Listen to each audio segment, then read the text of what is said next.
kulanti wacan oo wanaagsan daawadayaal meel kastoo aad joogtaan kusoo dhawaada warka galka wararka qodobada aan idinku haynana waxaa ka mid ah golaha amniga iyo nabadda ee midowda Afrika oo shir ka yeeshay xaaladda sii xumaanaysa ee u dhaxaysa Soomaaliya iyo Itoobiya. dowladda Eritrea oo sheegtay inay waajib tahay dhowridda madaxbanaanida wadamada Geeska Afrika. agaasimaha hay'adda sirdoonka Mareykanka ee CIA oo Muqdisho kula kulmay madaxweynaha Jamhuuriyadda Federaalka ee Soomaaliya. wasiirka arrimaha dibadda ee dalka Masar oo sheegay inay socoto isku dubaridda sidii Soomaaliya ay u ilaashan lahayd madaxbanaanida dhulkeeda. baarlamaanka Turkiga ayaa sanad kale u kordhiyay ciidamada badda Turkiga ee qaybta ka ah howlgallada burcadbadeedda Soomaaliya iyadoo oo Turkigu qorsheynayo in ciidamo dheeraad ah uu keeno xeebaha Soomaaliya.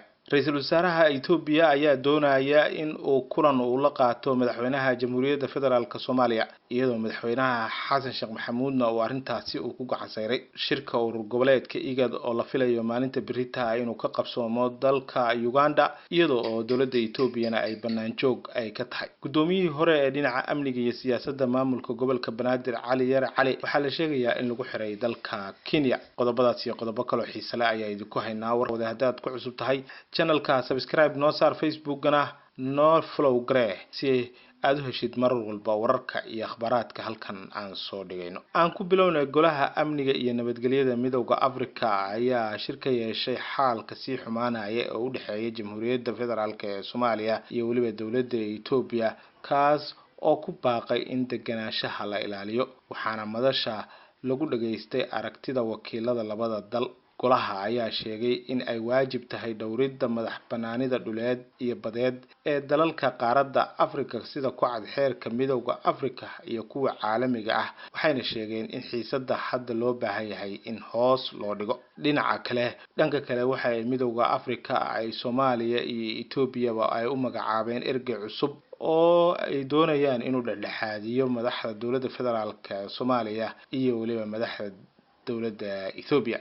dowladda Eritrea waxa ay sheegtay inay waajib tahay dhowridda iyo madaxbanaanida wadamada Geeska Afrika waxayna sheegtay in nabadda iyo deganaanshaha lagu heli karo dhowridda iyo tixgelinta madaxbanaanida dalalka faragelintana laga daayo howlaha dal kasta uu isagu gaar ka u leeyahay. wasaaradda warfaafinta dalka Eritrea oo qoraal ku baahisay luuqadda Amhariga ayaa lagu sheegay in faragelin lagu sameeyay dal ka mid ah Geeska Afrika ay ka dhalan karto ficilo amni darro oo baasan. Eritrea waxa ay taageersan tahay in nabadda iyo xasiloonida gobolka in laga shaqeeyo ayaa lagu yiri qoraalka. agaasimaha hay'adda sirdoonka Mareykanka ee CIA ayaa booqasho aan horey loo sii shaacin waxa uu ku tagay magaalada Muqdisho halkaasi oo la xaqiijinayo inuu kula kulmay madaxweyne Xasan Sheekh Maxamuud iyo madaxda sirdoonka qaranka ee Soomaaliya. kulankan ayaa la sheegay inuu ka dhacay garoonka diyaaradaha ee Muqdisho iyadoo oo la sheegayo in laga wada hadlay iskaashiga dhinaca amniga la dagaalanka kooxaha argagixisada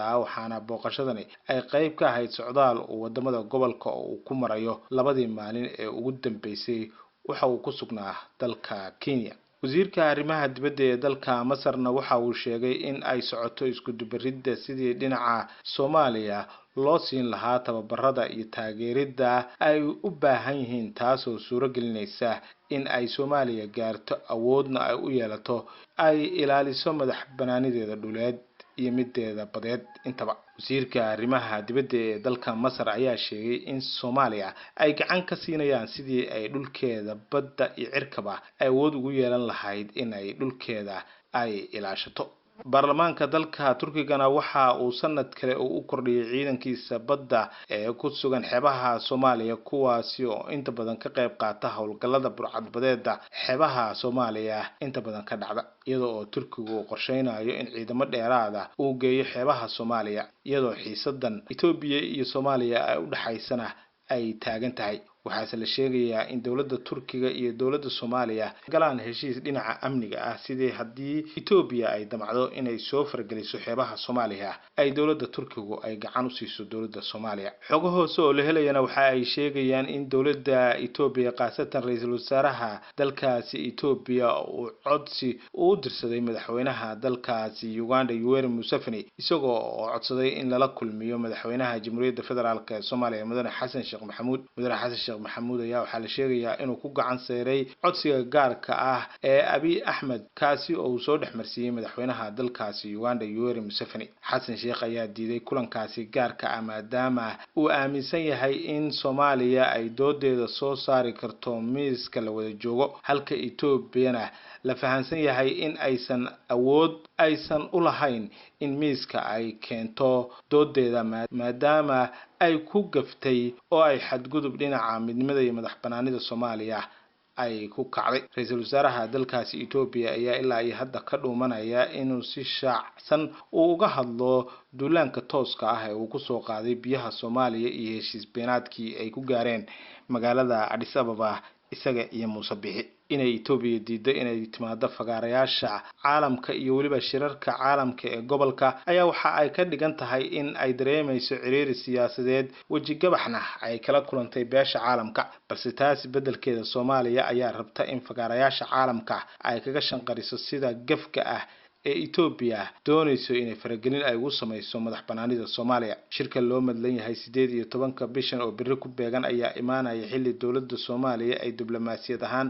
ay ka adkaatay Ethiopia iyada oo dalalka ugu muhiimsan ee caalamka ay uga digeen Ethiopia damaceeda guracan ee badda Soomaaliya ay ku doonayso in ay ku farageliso. urur goboleedka IGADna waxa uu xaqiijinayaa in maalinta birita uu qabsoomi doono shirka ay isugu yeedhay dawladda Djibouti oo haysata madaxtinimada ururka IGAD. Djibouti ayaa ku marti qaaday shirkaasi madaxda wadamada gobolka kaasi oo looga hadlayo colaadda dalkaasi Suudaan iyo xiisadda u dhaxaysa Soomaaliya iyo Ethiopia sida lagu sheegay war-saxaafadeed ka soo baxay Djibouti dhawaan. diblomaasiyiinta gobolka ayaa warbaahinta u sheegay in urur goboleedka IGAD uu mas'uul u ka saaran yahay inay kulamo qabtaan markii xiisadaha ay ka soo kordhaan gobolka si ay uga hortagaan khilaafka inuu sii horo si mar kale dib loogu xaqiijiyo midnimada iyo madaxbanaanida dhuleed ee wadamada ururka midowga Afrika sida uu sheegay diblomaasigaasi. dhanka kale dawladda Soomaaliya ayaa sheegtay in maanta hawada Soomaaliya ay ka celisay diyaarad ay leedahay shirkadda diyaaradaha Ethiopia Airlines oo aan haysan wax fasaxa oo ay ku isticmaasho hawada Soomaaliya. war-saxaafadeed ka soo baxay hay'adda duulista rayidka Soomaaliya ayaa lagu sheegay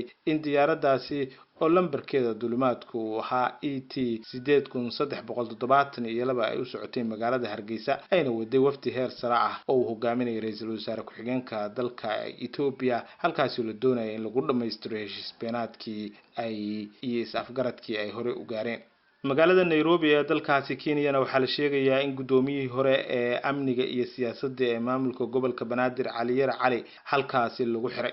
askar ka tirsan ciidanka booliiska dalka Kenya ayaa Cali Yare Cali ka wadatay xarunta Westgate Mall ee bartamaha magaalada Nairobi. intaasi kadib waxaa soo baxay warar sheegaya in la xiray Cali Yare Cali. xildhibaan Ilyas Sheikh Ahmed oo ka tirsan golaha shacabka kuna matala Cali Yare Cali ayaa maqribkii sheegay in la xiray Cali Yare Cali isla markaana la raadinayo xiriirkiisa bulshada maadaama uu ka mid yahay mas'uuliyiintii soo maray dalka. mar kale waxa uu goor dhaweyd isagoo la hadlaya xildhibaan Ilyas warbaahinta waxa uu sheegay in iminka gudoomiye Cali Yare Cali uu kula hadlay qadka telefoonka Nairobi wuxuuna sheegay in rag booliis ah ay qabteen kadibna ay su'aalo weydiiyeen lana sii daayay oo uu hadda iminka xor yahay. ilaa iyo hadda lama shaacin sababta keentay ama ka dambeysay in Cali Yare Cali la xiro waxaana saacadihii la soo dhaafay baraha bulshada qabsaday hadalhaynta xariga loo geystay Cali Yare Cali. siyaasiyiinta Soomaalida ayaa inta badan lagu xiraa magaalada Nairobi waxaana hadda la weysan yahay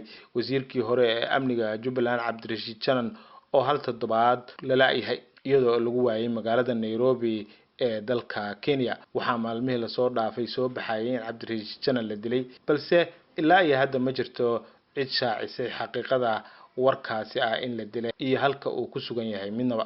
waxaana iska soo daba dhacaya baaqiyo loo diray dawladda Kenya. dawladda Turkigana waxa ay joojisay safar dalkaasi uu ku tagi lahaa wasiirka arrimaha dibadda ee Somaliland Ciise Kayd sida ay ogaatay warbaahinta. safarkan oo muddo dheer la qorsheynayay ayaana loo xaqiijiyay in joojintiisa ay sabab u tahay heshiiskii beenaadkii dhawaan magaalada Addis Ababa ku dhexmaray Somaliland iyo Ethiopia. wasiirka arrimaha dibadda ee Somaliland ayaa qorshihiisu ahaa inuu tago dalka Turkiga halkaasi oo kulamo uu kula lahaa mas'uuliyiin ka tirsan dawladda Turkiga balse waa la joojiyay hadda xilli ay meel xasaasi ah ay marayso xiisadda ka dhalatay heshiis beenaadkii iyo is-afgaradkii beenta ahaa ee ay gaareen dowladda Ethiopia iyo maamulka Somaliland. Tallaabadan ayaa muujinaysa in dowladda Turkigu aysan raalli ka ahayn xadgudubka iyo madax-bannaanida Soomaaliya ay dowladda Ethiopia ku sameynayso iyadoo Somaliland ay taas ka qayb qaadatay fududeynteeda. Dowladda Turkiga ayaa dhawaan taageero xoogan u muujisay madax-bannaanida iyo midnimada dhuleed ee Soomaaliya kadib heshiis beenaadkii